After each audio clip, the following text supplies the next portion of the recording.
And we're live with our 232nd episode of Absolute AppSec.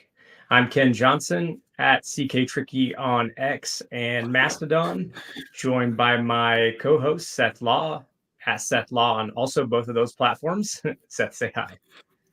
Hey everyone, welcome back to another episode. We're really excited to be back as usual. There's a lot to talk about. Feels like there's just a lot of movement lately in the security space. So always happy to talk about those sorts of things. We do have guests and other things that are coming up. By way of announcements, keep an eye out on our social media channels for CactusCon happy hour. If you're going to be in CactusCon or you're in the Phoenix area in a couple of weeks, February 16th or 17th is CactusCon. We will be doing an Absolute AppSec happy hour that is going to be sponsored by Redpoint, Dry Run, and I think Impart Security, if I remember right. Correct, Ken? Yep, we're actually meeting today about it, if I'm not mistaken. Yep. So we'll get that worked out. We'll get the details locked in. We'll post about it, put a sign-up sheet or whatever together. But would love to see everyone at CactusCon. Even if you don't come to the happy hour, we'd just love to see listeners interact as usual. Outside of that, we have a couple training offerings that are up and coming. The first opportunity will be at KernelCon in April. April 2nd and 3rd. Let me post the link here. This is a great place to actually go at, I probably don't want to post our YouTube link. So that's for this was the wrong one I copied in there. KernelCon training, practical secure code review. If you have not had it, this will be the first real dig-in that we do on the AI and introduction to AI, using AI within a code review pipeline. Some of the stuff that I've been doing as a consultant and Ken's been doing at Dry Run, introducing some of those techniques to help speed up your code review process. The other opportunity is for anyone that is in Europe. So specifically Paris. We'll be doing DEF CON trainings in Paris, practical secure code review. This will be in April as well, later in April.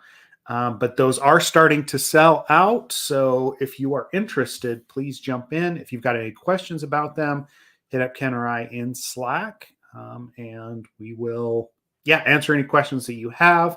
The Paris training is longer. It will be 4 days. So this will be a more extended, more in-depth look at secure code review and using AI in this process and what other things that we can utilize there. I think that's everything from an announcement perspective. Ken, you have anything else that you want to add to that? LocoMocoSec announced they're going to be on. They're officially on. Wait, what's that? This I can't make that joke anymore because you went last time. So. I went. Yeah. And this time we're back in Kauai. Kauai, yes. Which is the good location that all of us loved. Thank you, LocoMocoSec, for choosing that spot. In any case, it's back on. Very excited. One track, if you're not familiar with it, like Seth isn't, there's a single track for the talks, and, which is nice because they're highly I never remember this word, and I don't know why. They're cultivated, curated. Curated, thank you. They're highly curated talks, and so you're talking about high quality content. You don't have to switch between different tracks. Obviously, location's awesome. Can't beat it. Generally, would say it's really good if you are product security focused. If you are offensive security purely focused, maybe not necessarily as anyways, in any case, I would say if you're a defender, if you're a product security person, it's a great conference. So all around good times. Excited for that. But that's it. That's all I really have, Okay. Well, before we get into articles, I did want to give a shout out to our sponsor, Redpoint Security. Redpoint specializes in code security for coders, bolstered by years of experience testing applications and conducting code reviews against all types of applications, including web, mobile, AI, and Web3 apps. Redpoint also specializes in training to help ground your team in better security practices across the development lifecycle. So check out redpointsecurity.com for more information and put your company on a path to better security. As many of you know, I do help run Redpoint Security. So if you are interested, it is definitely Q1 from our perspective. So if you need some help with testing or whatever else, we have a few more cycles than we usually do in some of the busier times of the year. So, and then, I mean, Ken, we need like a little script for dry run as well. Now that you guys are in beta and stuff, right? Like for signups and everything. Or should I ask James for that, right? Yeah, he's the more I'm so bad at the business. Like, not, I don't want to say, I shouldn't say that, but I'm not as good at like the sales and the marketing and all of that. But I do enjoy what I'm building and what we're putting out there for folks, which is, surfacing risk in PRs. Our goal is to only surface a couple a day, only let you know what things you really need to look at using a multitude of factors that we call contextual security analysis. So if you want to check it out, check it out. Check it out. app.dryrun.security. You can go right. So it's app.dryrun.security. Within the next few days, something I've been working on that's pretty sweet is being released to anybody inside the product. So if you want to try it, sign up. But in any case, thanks for bringing that up because I always forget to say anything about it. So again, going back to me not being the greatest of I don't know. Not It's hard to promote James yourself, is the CEO. Right? It is hard. Actually, that's something I struggle with all the time because I don't, I don't want to I don't know. I just struggle with it because it just feels weird sometimes, but I need to get over it. Well, and I mean, part of it is right, like trying to have the podcast as a platform that's not necessarily vendor focused. That's vendor focused. It's a vendor neutral thing. Like we talk about a lot of products. We have a lot of people on that are competitors even with what you're doing at DryRun, what I'm doing at Redpoint. The idea here is not that we are those are the only resources that are out there. It's not about what we do on a day-to-day basis. This is more about us talking about security things that we're super interested in. And what though? I feel like with the competitor thing, there's so much budget out there. There's so many organizations with a need for tooling or for services. So, there's competition, but I don't feel like it's as maybe I'll eat my words one day, but I don't feel like it's as cutthroat maybe as other industries. There's no need to be, really. There's not. There's space for everyone, for sure, right? Like especially with the new AI, hype cycle, whatever you want to call it, or with the new tooling that's available to us. There's a lot to learn. There's a lot to actually dig into.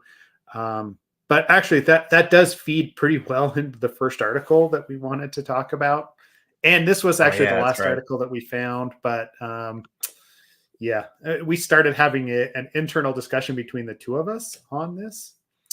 And so I'm just going to post it because it does feed into quite a few things that go into being a security professional, right? And I know you and I both have feelings on this, right?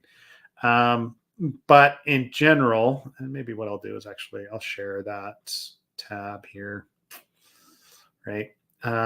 Name of the article. It's a Medium blog post by someone who's been in security, who's bounced back and forth. It's called "I'm Not a Pen Tester, and You Might Not Want to Be One Either." It goes into his experience of bouncing back and forth between being a system administrator, like a Linux system admin, or Azure or whatever it is that he does on a daily basis, and actually becoming a security consultant, at least for a little while, and his experience and what that actually translated to, right? Currently he's not, he works as he works in IT, but he's done things, right? Like saw the job market, 3 million cybersecurity jobs out there. A lot of them haven't been filled. And then, talking about what entry level job is. At one point, he took a small pay cut to actually go be a consultant. But his experience was that it's not for everyone, right? It's basically what it boils down to. That when you have experience, it's a lot easier to go and find other jobs. Jumping in as a general, like entry level person into cybersecurity may not necessarily be what you think it is. Now, this goes back to my spicy take. I'm not sure. It was a couple months ago, and we were talking about training and conference training and what actually brings people in to do conference trainings. There's been discussions on the Slack channel about this as well. But his point in here is that learning what you learn in like the OSCP, at Hack the Box, at all these other places is not necessarily what you would do on a daily basis as a pen tester. Right? Yeah. And that and I think that's a more succinct way of putting it than, my like rant against all conference trainings. Right.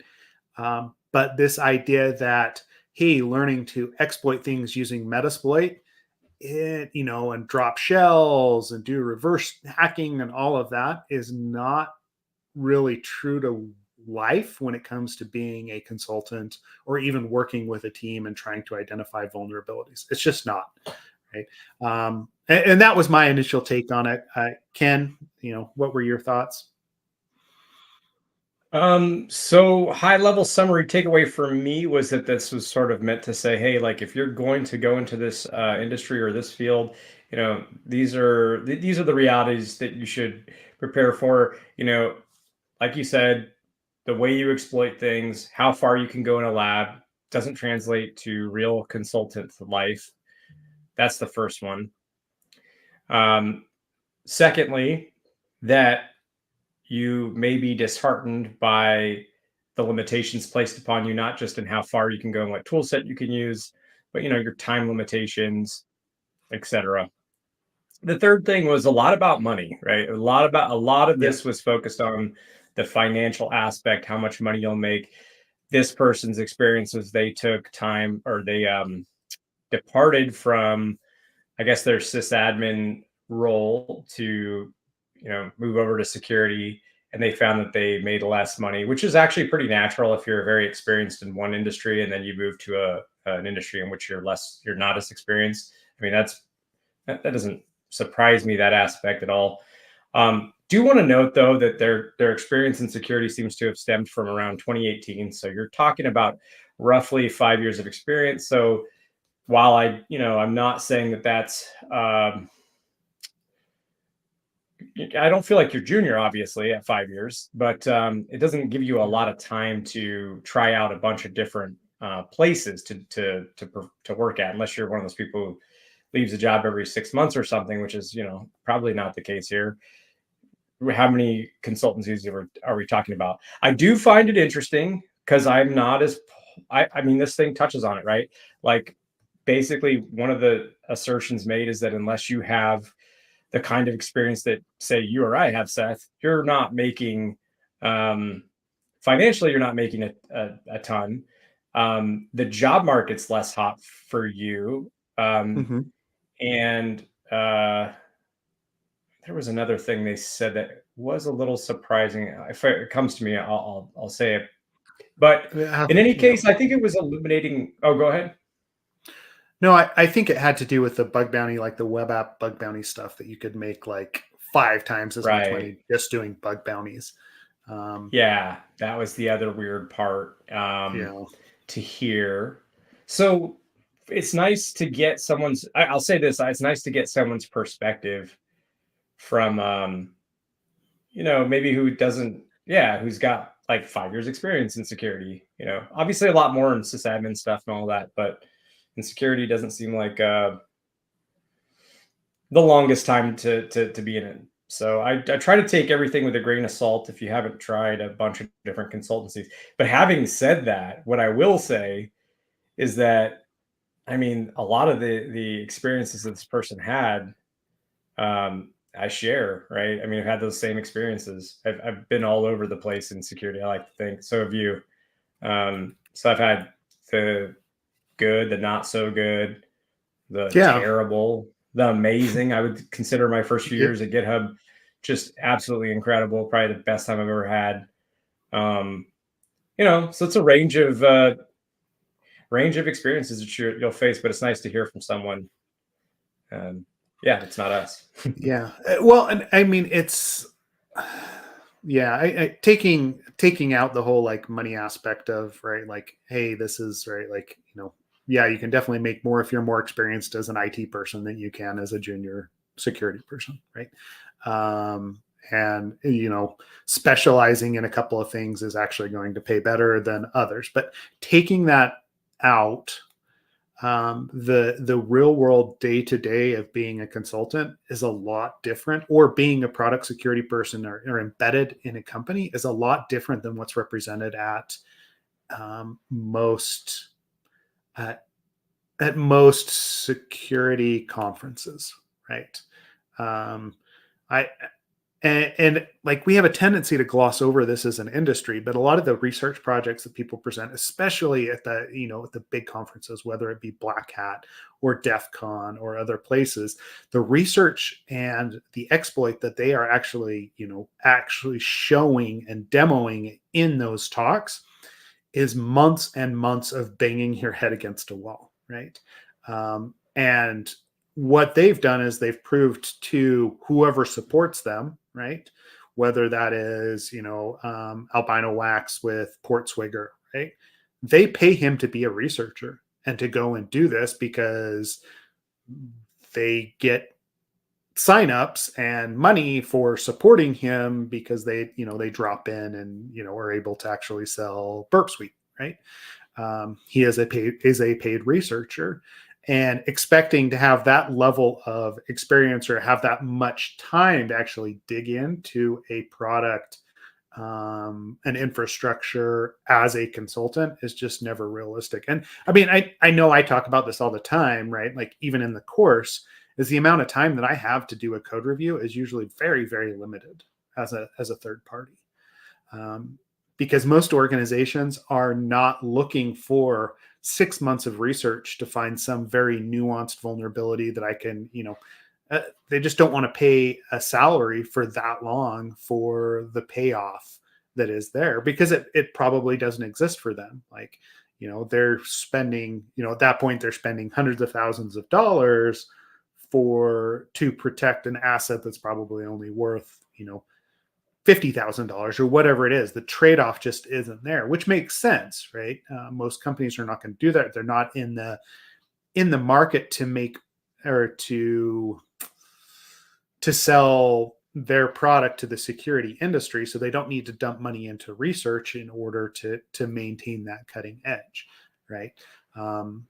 As opposed to, right, like, if they're in the medical space and they're doing research and building products that help like their medical mission, whatever it is, they'll probably put more into that research. And so you've got to take it with a grain of salt when you go to these conferences. What's being presented, the CTFs, right? Like, even the stuff like the, Portswigger Academy stuff is great, right? Like, or Burp Suite Academy, I should say. It's great, but they are very specific, very nuanced vulnerabilities. And 99% of what I see from a consulting perspective has nothing to do with what Portswigger and Albino Wax found, or James found, and they built like these modules in the Burp Suite Academy. It just doesn't, right? And so I'm with you with it. It's nice to see someone else talking about that. It makes me feel less of, okay, it's not just me that feels these sorts of things, right? Yeah. And I know I'm going off, Ken. Sorry. No, I think, well, no, I look back at, a lot of the consulting. I mean, the first consulting job I had for I always get these mixed up, for the private sector was with you at Fishnet. And the first thing that I was told when we went in there was like, was by Aaron Schultz, actually, who now is over at NetSpy, and you and I know. But anyways, Aaron sat us down and said, we've tried to get some of these Uber hacker elite folks in there, and they have terrible people skills. They have a hard time with the limitations pressed upon them with timing and scoping and everything. We want really smart people that can also behave, right? That can. Yep. In other words, if there's a bit of a trade-off between the product, which is the human being slightly more skilled, or being very skilled, but also being able to work well on a team with clients, fall within the parameters of what they need, that's what we're going for. That's what works as a formula. This article sort of reinforces some of that notion. It's like, yeah, you're going to have to operate with, it's a job. You're going to have to operate within some parameters. That's just the reality of it. And I understand that if most of your experience came from CTFs, from labs and all that, that's going to be pretty jarring if that's your expectation. It was a little jarring for me, even. I mean, honestly, when I was like, well, I came here to hack on stuff. And we got to, but maybe not to the level of where we would always want to go with it, scope wise. And so anyways, I get it. I totally get it. There's another point to all this that I wrote. Actually, it's funny because Charles is saying the same thing in Slack, and before this episode, I wrote the same thing to you privately. I was like, okay, I need to preface everything I'm going to say with,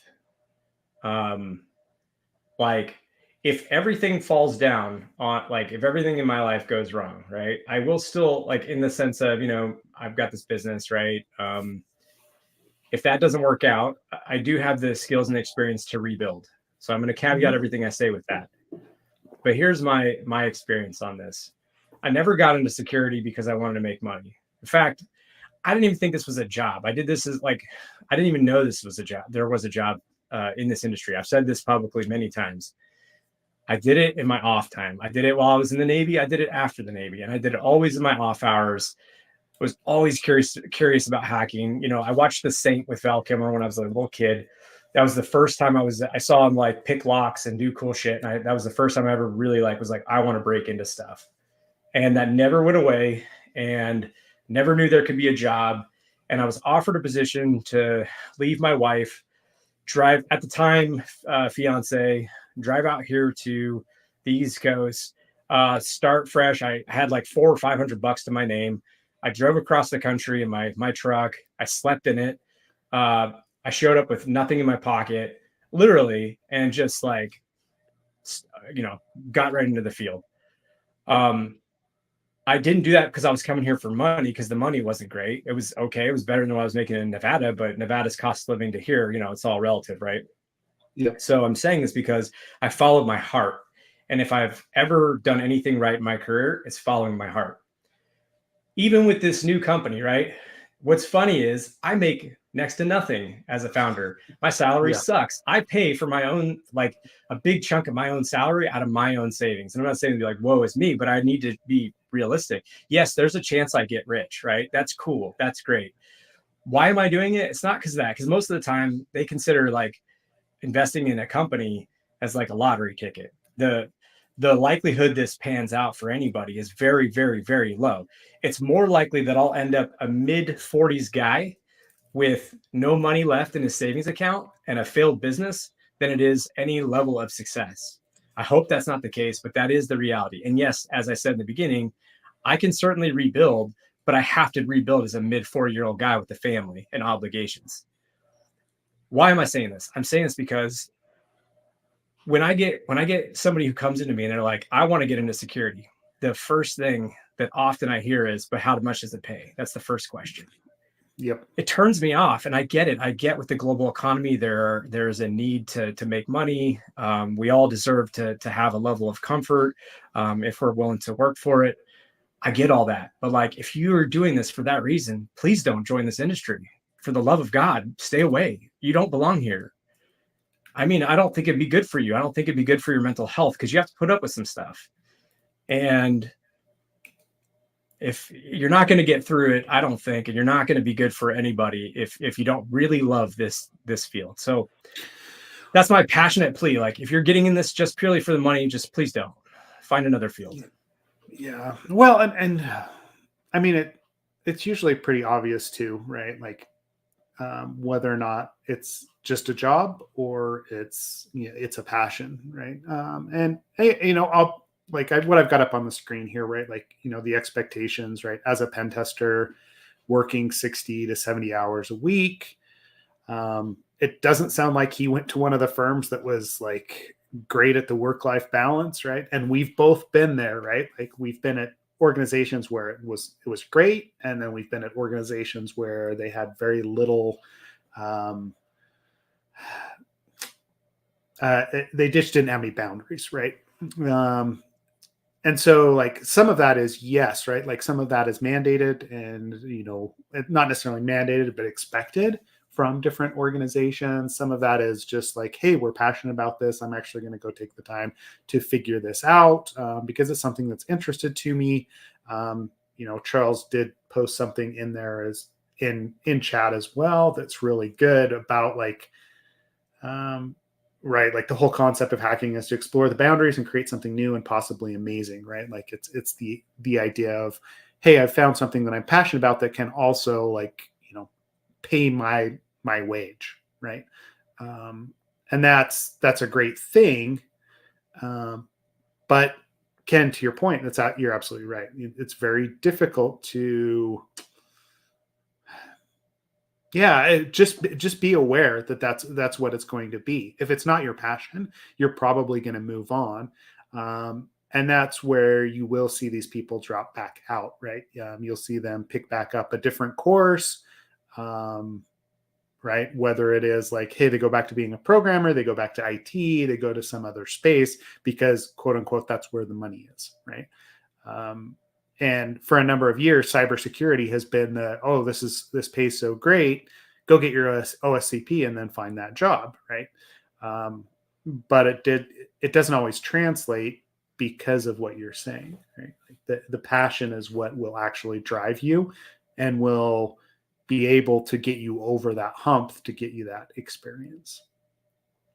Yeah, dude. I mean, it's a hard road. I still get emotional when I can't figure something out, and you're just stuck on a problem, and you're just like, damn, like, I mean, it's still very like close to my heart. So yeah, to be like, and not to say that this article is all about the money, but there's a lot of talk of money, and it needs to be said, like, you need to love this stuff. If you don't love it, I'm not talking about a passion as in like, you hear people say like, oh, these companies, they're hiring only passionate people because they really mean they want you to work 70 hours a week. Obviously, that's not what we're saying here. We're saying if you love it, you'll stick through the hard times. You'll find some great times after the hard times, but like, it's not going to be an easy ride, and have no illusion about that whatsoever.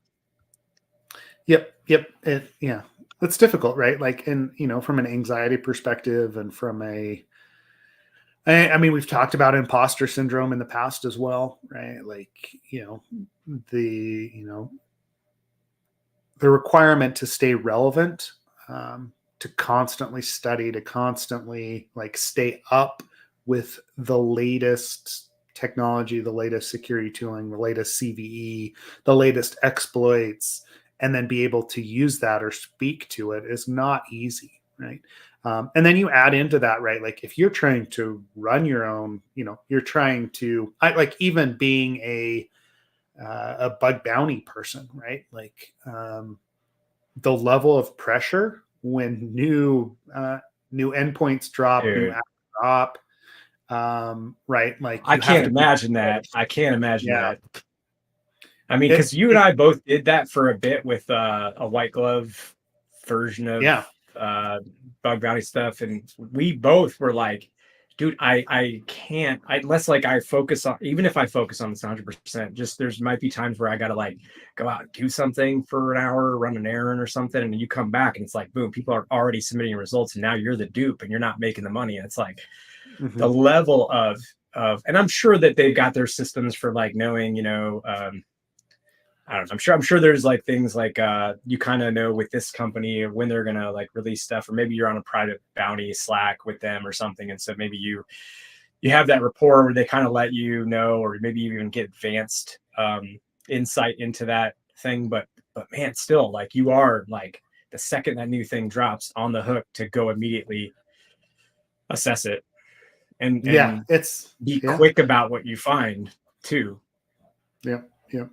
Which is, I mean, I think that's where, like, when we see some of these reports, the exploit itself or the vulnerability may definitely exist. But I've been on the flip side, and I know you have as well, where people submit things so quickly that they don't really think through the impact, that they don't really think through the recommendation, because it's all about, being first so that you're the one that can actually get the payout, right? Like that's what we're encouraging, is how quickly can you identify a vulnerability. And now, the bug bounty platforms have done some things with private bounties, or, private programs, or invitations or events to actually eliminate some of that, right? To make it more like, the general pen testing that we see, where people are actually trying to put a good spin on things.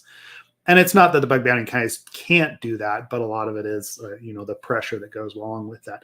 But I mean, that pressure is everywhere, right? In the security space, to perform, to be the best, like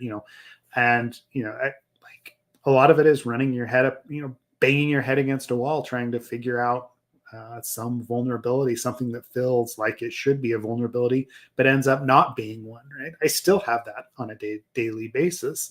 And it might be that my understanding, it doesn't. The understanding of that framework maybe isn't as much as, some senior dev that put it together. And so there's some nuanced like way that it's being used that prevents your exploit from actually working. So the vulnerability doesn't exist, even though the pattern looks like it could, or the pattern looks bad. Or there's some stupid reverse proxy in the way, messing with your control characters. Yeah, exactly.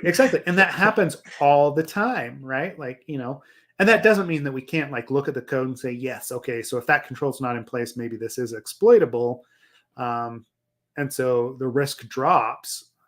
And, maybe it's just a recommendation rather than like a full vulnerability. That's fine. But again, the pressure is always there. And then, from our perspective now as well, right? Like trying to run a business, you've got added pressure of like the business stuff on top of that, and trying to, maintain this fine line. It's not all doom and gloom, right? By any stretch. And like, we're still here because we're passionate about it, right? And because it does provide really good things. And, you can make a living at it. But I don't think I would have stuck around if it was only about the money, right? God, no, dude. I've taken so many not lateral. I've taken step back salary wise, like at least 3 times that I can think of, just because the job was more interesting. Actually, GitHub was one of those ones. I was like, you know what? Now that ended up being very lucrative in the long run because we got acquired by Microsoft. Total accident. But literally at that moment in life, when you and I both quit that the previous consultancy and sold our shares, and we were like, figuring out what to do with life. I took, as you know, I 2.5 months to sort of just like figure things out in life and like, what do I really want to do?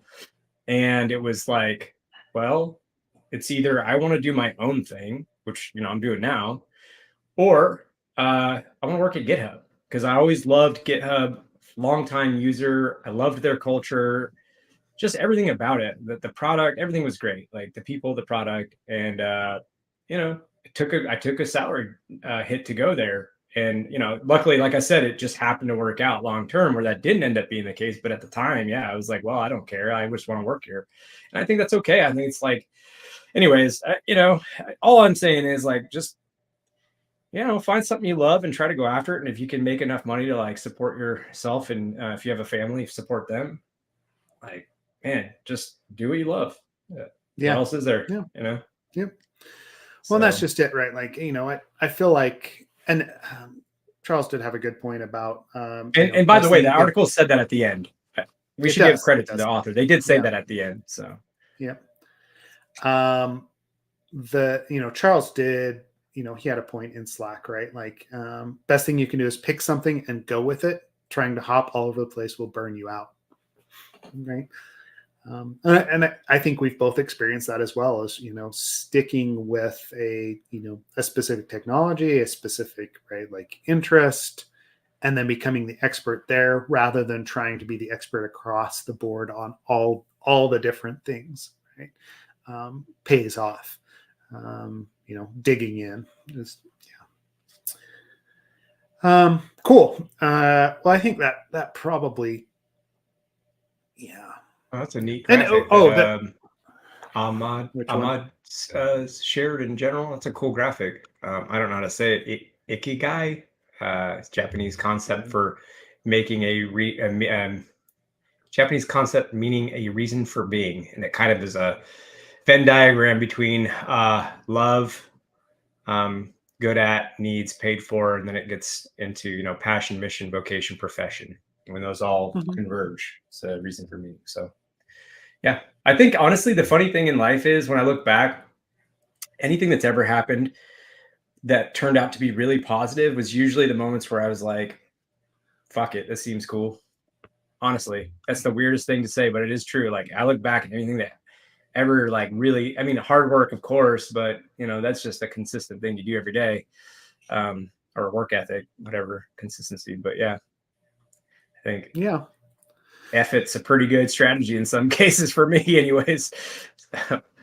But yeah, okay. So what do we have up next? This is so serious of a conversation. We got to like palate cleanse. Palate really cleanse. We need something silly or something. I don't know. Something silly. You want to talk about the NSA buying up browsing records, or I kind of do. Like, what the hell is that about, man? I mean, it's a real pivot from this conversation, but yeah. Let me see. What is that about? As if I needed less or more reasons to distrust any government, but our own government. Just, I mean, by the way, just so you guys know, because Seth, you don't live here, and most of our viewers don't live here, and where I'm living at now, it's pretty wild. Like, in my county alone, they've approved over the next, I think it's like 4 years, for 33 data centers to be installed. A lot of these are, and they're on track for, I think, 70 in the next 20 years, they said, or 74 or something like that. And then that's not even, that's my county. That's not including where, the quote of, like, I don't know, something like 70% or 90% of the internet traffic in the world goes through Northern Virginia. Well, what they're referring to is Ashburn or / Leesburg. That's where a lot of data centers already were. It's where, I don't know, AOL / Verizon / Yahoo / whatever the hell they are now. Sorry, Sean, I can't even keep track. They had a campus out there. They closed it down. But why I'm saying this is, like, a lot of those data centers are, as you can imagine, not for like Xbox streaming services, right? They're for some spookier shit than that. And anyways, it's like all very tinfoil hatty on my side of the world right now. It's very weird. So Ken, are you putting a Faraday cage into your house now? Is that like the dude? new, I'm close. I'm close. You know me and my like, I'm not a conspiracy theorist, but I get it. Just a big old metal fence that goes up and surrounds the whole house. Yeah, dude. Exactly. Yeah. It's wild. But in any case, do you want to cover the summary of the article, or should I, or whatever you want to do there? Yeah. So basically, I mean, so speaking to those data centers, right? Like, I mean, we've always known that, government agencies,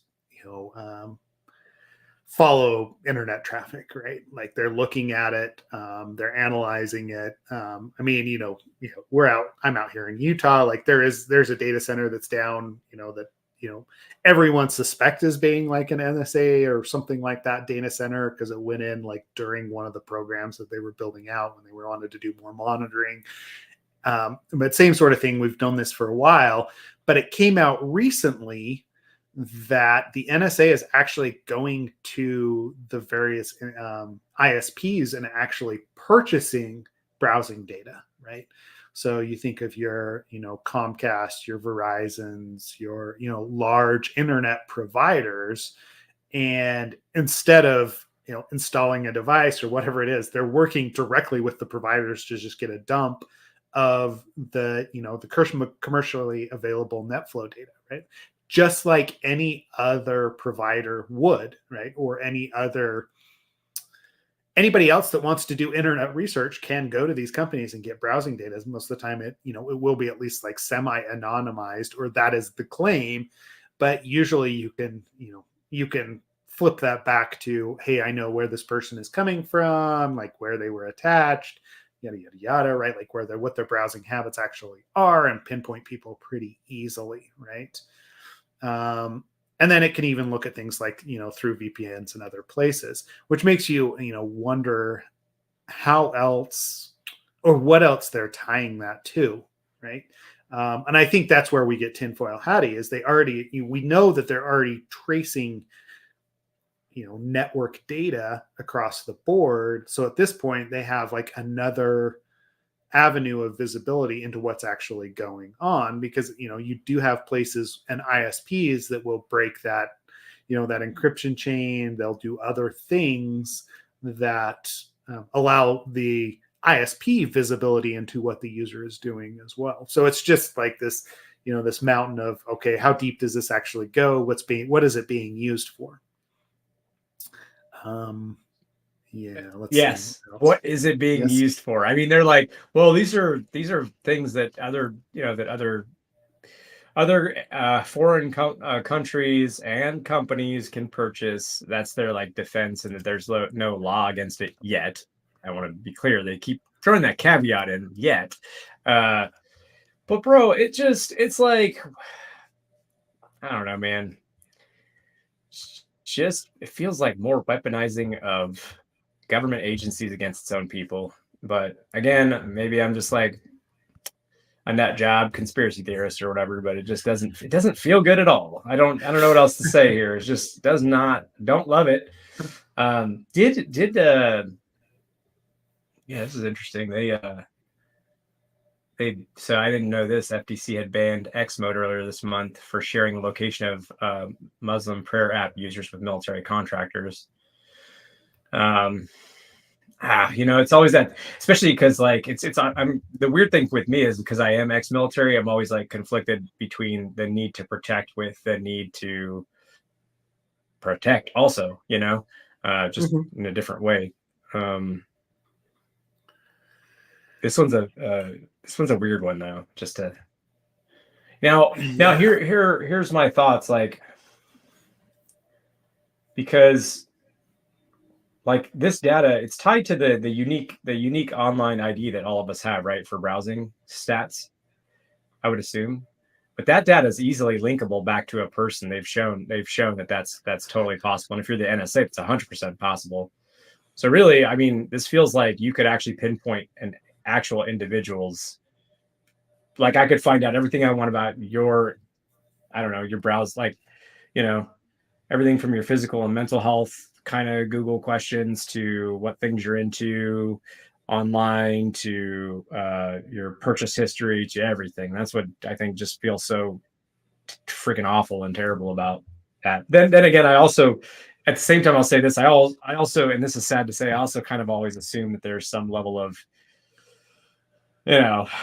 no privacy anyways to some degree. No, I mean, I don't know, like growing or up diminishing, I shouldn't say no, but diminishing privacy over time, and some level of comfortability with younger generations with that aspect. Yeah. Well, it's like they've been, or over time, we've been trained to actually put that stuff online, right? Like that was always, whether it was any of the social media networks that we post locations, we post pictures that have location data in it. Like that's all traceable. On top of, right, like where we're browsing, where we're shopping, we want, Amazon to be able to tell us like other things that we might be interested, or Google, right, like from a shopping perspective. So the cookies track things across the board, right? Like it's very easy to get tinfoil hatty, but it also provides us with incredible value. Like we feed that into an AI, right? And the AI could actually like make some pretty significant leaps about who you are, what you are interested in. And that's probably what's going on, right? Like, I mean, I know that was tongue in cheek that, Juan dropped it in there about, open AI data centers, but at some point NSA or whoever else may actually get involved with that. Yeah. Yeah, probably. Yeah, for sure. Right. I mean, it's a scary new world there for Seth. Yeah. What? Yeah. Hey, I wanted to say, by the way, I've been it's hard because like, I don't know why on the Twitter client app, this is totally off topic, but it reminded me, I don't know what you said that triggered Kaido in my head, but because it's totally off topic, but I something maybe it was, anyways, I saw a few mentions. The most recent one was Douglas Day giving Kaido some props and really enjoying it. Douglas Day is just like a good bug bounty researcher. Worked with him at GitHub. Well, he was a researcher for GitHub. In any case, or on the program. Yeah, so it seems like I've seen a couple tweets where people seem to like it. So I don't know. That's just such non-scientific data. But since we had talked about it last time, I meant to make a mention before I forgot on this one that, yeah, there's been some positive feedback. I haven't really seen much negative. So that's positive. That's good. It's cool. Working out for the farm. Yeah. And I didn't buy it yet. I will, because it's like, I think $10 a month or something. Totally doable. Yeah. So I am going to try it, and I'll let you know what I find. Yeah, it should be interesting. I know we did, or I did demo it. It was probably 6 months ago or so, maybe even longer than that at this point, right? Like it was early days, and it is still considered to be in beta. I'm interested to see how it'll perform, right? Like it seems like in some of the Slack channels that we have, again, we're like switching topics quickly, but in some of the Slack channels that we're in, there's always this constant talk about we need a better proxy, right? Like, or, we should go build a proxy. And, it takes quite a bit of effort to get up to the level of what PortSwigger and Burp Suite actually is, or even Zap, right? Like it's not an easy transition. Yes, there's the proxy functionality, but as soon as you start talking about the scanning functionality, the repeater, all of the modules or the extensions and everything else that feeds into that, of course they don't want to reinvent the wheel, right? Like Burp Suite does not want to go back to ground one, right? Or PortSwigger or ground zero, whatever, right? Like go back to the very beginning to start over and to architect, what they currently have and what currently works. It's, from a business perspective, that may or may not make sense, which I totally get, but it'll be interesting to see where Kaido goes. And if it's able to actually crack in, because it does look, it looks pretty slick. Speaking of tools, did you want to talk about this one? Because I have not, this is the one article you sent over because actually I was reading Eric's include securities LM security one. That was the last article I got you. So I didn't get to this link that you had sent over to me. Whatever. I don't even know what securecodebox.io is, but I'm pulling it up now. Go take a look. It's it's interesting. It is an OWASP project now, right? But I'm not actually, like, I have not played with it yet. I found this, it was just recently that it popped up in one of my feeds, right? But the idea is it's making it easy to insert security scanning into your CI/CD pipeline, right? So it's using Kubernetes, YAML files. It'll spin up, a scanning engine on one of the Kubernetes, or in the Kubernetes Yeah, cluster. dude. Do a You know what's scan, so and weird get your results back that out. Yeah, you said that was because when I said ooh, I was like, oh, they've got in my head. I was like, oh, they've got Kubernetes security scanning. It's funny that you said you went right to that because that was the same thing. They've got a ton of things out here, and the first thing that caught my eye was like, ooh, Kubernetes. Just because like yeah, that's something I've heard people ask us about is like, do we have support for that? Anyways, looks cool. yeah. Yeah, I mean, some of it is interesting, right? Like, definitely, right? Like, an easy way to, spin up like nuclei testing, right? That's been a big thing that we've talked about recently. Being Yeah. able to do like nuclei testing, take screenshots of a website. Some of the tools are a little older that it's actually supporting in there, whether it's AMAS or, you know, Nmap or whatever else. I mean, but WP scan or Zap, depending on what it is that you're trying to push into your pipeline, it's an interesting use case, right? Is okay, instead of me having to go in, figure out how to automate installation of get leaks, whatever it is, into my CI/CD pipeline, whether that's Jenkins or Actions and GitHub, and then actually give me some results out of that, and then figure out where to put this. It's all just trying to streamline that process, right? Which is a Yeah. super useful thing, right? Yeah, Well, because then it'll my actually take push. What? my take is that you should take in as many data points as you can, since it's not enough to just like rely on just like I mean, that's what our whole thing is about at Dry Run, right? It's like the CSA slide methodology. It's taking in a bunch of different types of considerations rather than just the output of like a SaaS, just one SaaS tool, or just Dependabot or something. I think it's like important, and this is what we talked about with Monocle, or sorry, with the Chime folks when we talked about Monocle. I don't know if I'm allowed to say the two other companies that are doing this because I don't know if they said to talk about it publicly. But after that Chime interview, I got reached out to by a couple folks who were like, "Yeah, we're also doing that." And I was like, "Well, do you want to come talk about it?" And they're like, "Well, give us some time." So it's this new thing of like taking in a bunch of different risk factors for like but most of those are focused on the repo, right? Which I like, is like it gives a repo health. I wonder if this thing gives a badge like those things do, where it's like, here's your sort of health of the service or the repo. That'd be pretty decent. But in any case, having all these different types of tooling at your disposal, I guess the question will be like, how easy is it to set up and whatnot? Because obviously, if you want dev teams to use it and to get some benefit out of it, that's the one thing with security tools. It's always a little bit of a difficult thing to manage, especially if you're handing it over just to developers. The configuration aspect. Well, and I mean, honestly, this was a discussion actually recently at like our local OWASP meetup here, right? Like at Wasatch AppSec, because we were talking about self-service, right? Like developer self-service of security tools. Because most people that come to those meetups, they're like ProdSec or AppSec for an organization. There may be one of two guys, or they may be the only guy that's either in security or doing that, and they've got 100 developers or whatever to support. Hey, you've got a static analysis tool. How do you turn that over to them and actually get results back out of it, right?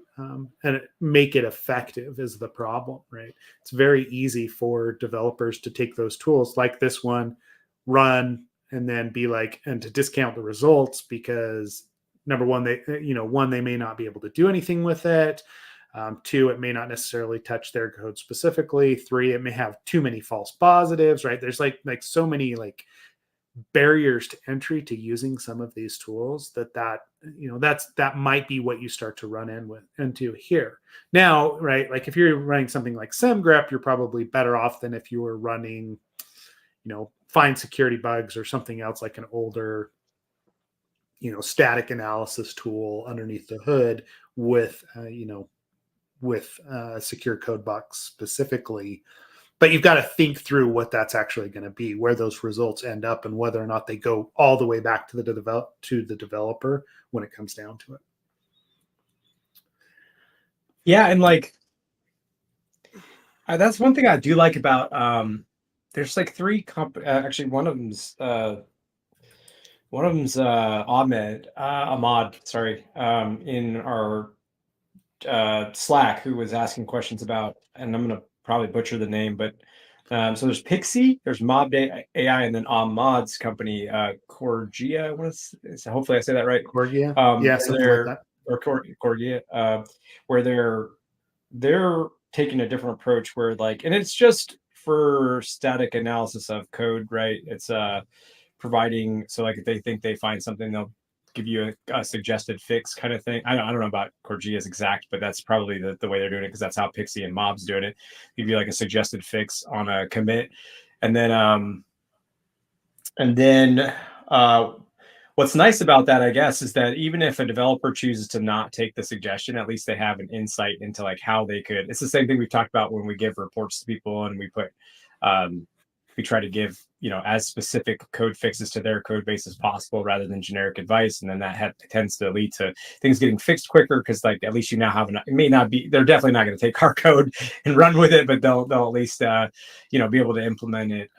They have an idea of what we're going for there, and they can implement it in the way they choose. So that's probably the best approach that I've seen, because it is very difficult for it's just time will tell of handing results over to a developer and expecting some kind of wonderful outcome. It's like, nah, it doesn't usually work out great.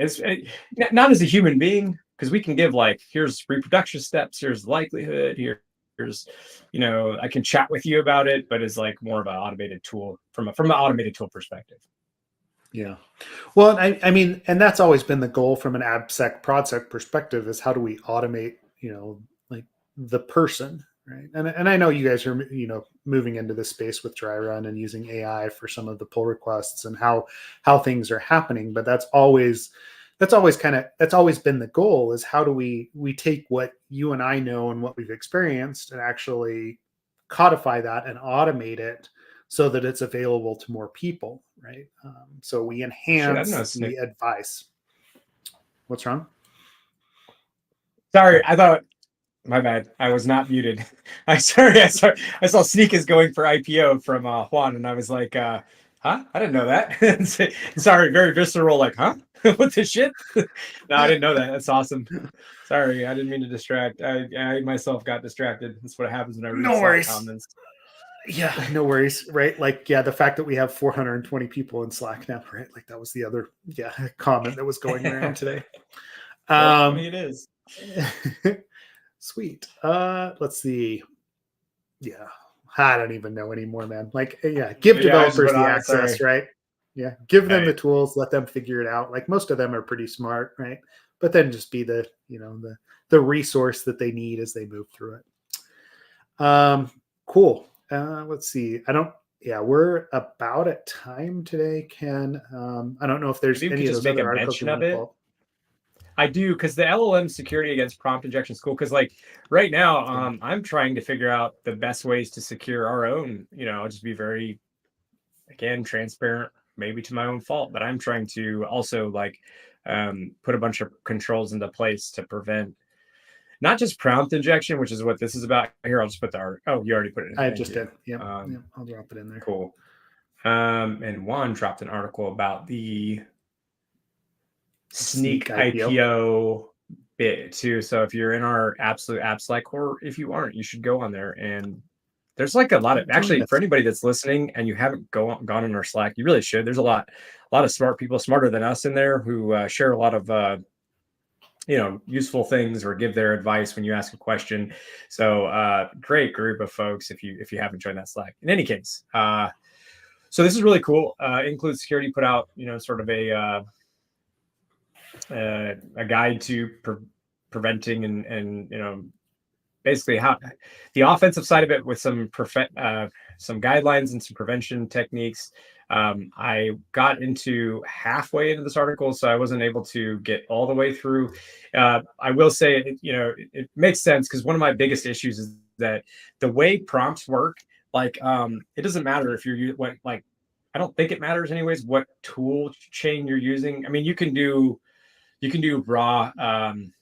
You can do raw strings where you formulate, the different prompts. If you're not familiar with AI stuff, you have a system prompt. You usually have a AI prompt, a user input prompt, or it goes by different names. So the most common one I see is system message or system prompt, user prompt, and those come together and they're essentially interpolated into a giant string that's sent off as a prompt to an LLM. Mm-hmm. Obviously, we know what happens when you interpolate or concatenate string values. Yep. So it very much falls in line with what we're used to seeing in security. All the various stuff that we've dealt with in AppSec, it's all 100%, just like it was in Web3 last year. It's here too with AI and LLM stuff. It's very obvious as you're writing it, scary as shit. I mean, I was just talking about this on Twitter. Like one of the things that makes me the most nervous, because like Robert, who I used to work with, he is on the red team at GitHub. I put out on Twitter, like, man, it's very, very scary, like how comfortable all these libraries are with including a million other libraries that all seem to download files at invocation. So what I mean by that is the first time the program runs, a lot of these download various files to include like model files. A lot of that's for doing like embeddings, right? So you can embed in vector format into a DB, a specific floating point integer vector format, and then retrieving that back out to write it and then append it on as context in the form of a string document as context into your prompt, which by the way, is another place that you're injecting some data that's coming from a secondary location, right? Those files to do those embeddings, you have to download those model files so you know exactly how to create or what format to store that, to generate that data into and store it, right? And then read it back out. But it's just nuts because every time you go to invoke like on that first thing, but I say that first run on like a Lambda on like a serverless type thing, that's every time you're downloading. Yep. I mean, obviously you can cache, obviously you can get around these things, but what bothers me is the comfortability of just having a million dependencies that you don't like. To give you perspective, I included a few libraries and immediately it jumped up to a 6 gig Docker file. What the shit? Like, that's not okay.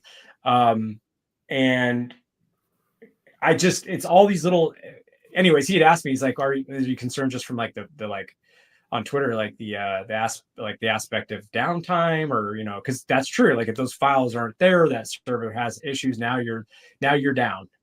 And like, yeah, no, you can get around that with caching. And you can get around most of the caching. It's the level of comfortability these ecosystems have with just including all these things. And then why I say that too is that if you go to these popular projects, because they're usually trying to either get funded or they're just trying to be the best product on the market, they're just including these PRs at like a breakneck speed. They just, I mean, it is like I don't know how much review these are actually getting, to be quite honest. So all of this just, I see it. And then, with Hugging Face, the LLMs that could have been tweaked and re-uploaded because they found like 1,500 valid keys just stored all over the internet, and mostly on like places like GitHub for authors that are uploading LLMs. Just all this kind of stuff, man. And then this injection being kind of built into the way it all works. It just, it's scary. Like I love AI stuff. I think it's a very useful tool, but it's very early days. It's very greenfield. A lot of people are struggling with just even figuring out, it's obvious from what you see on the internet, a lot of people are just struggling with basic parts of integrating into these systems, let alone thinking at a higher level, like I kind of have to, and like include security, and a lot of other folks on our community it's like thinking about how to secure that. That's not even, dude, just figuring out how to make this stuff better and work right and give, observability and all that kind of stuff. That's top of mind right now. Forget security. So you're seeing all like the warning signs for just it being a really, really scary place. So, but anyways, I encourage everybody to read this article. Yep. Go check it out, because there's stuff to learn in there, and we're getting asked more and more about prompt injection and like how to actually do this. This is a good primer on how to get started with it, like what's actually going on underneath the hood. Kudos to Eric and his team for releasing it. I mean, it wasn't Eric specifically; it was one of his guys, right? Like one of his team. Want to give they list all the people at the bottom, yeah. Abraham King, one of his managing consultants that actually released it. So great resource. Go give it a read, and then maybe at some point we can get Abraham or Eric or somebody on to actually talk more through it, because it could, it'd be an interesting discussion. Sweet. Well, thanks everybody for joining today. I know we've covered quite a bit. I know we, dove into a lot of like disparate topics today. That's how it goes sometimes. But join Slack. Let us know if you're going to be watch this space for the announcement for CactusCon. If you're going to be there, come say hi or let us know. Watch for the sign up. And yeah, I think that's everything for now, Ken, unless you got something else. Nope. Thank you all. Thanks, everyone.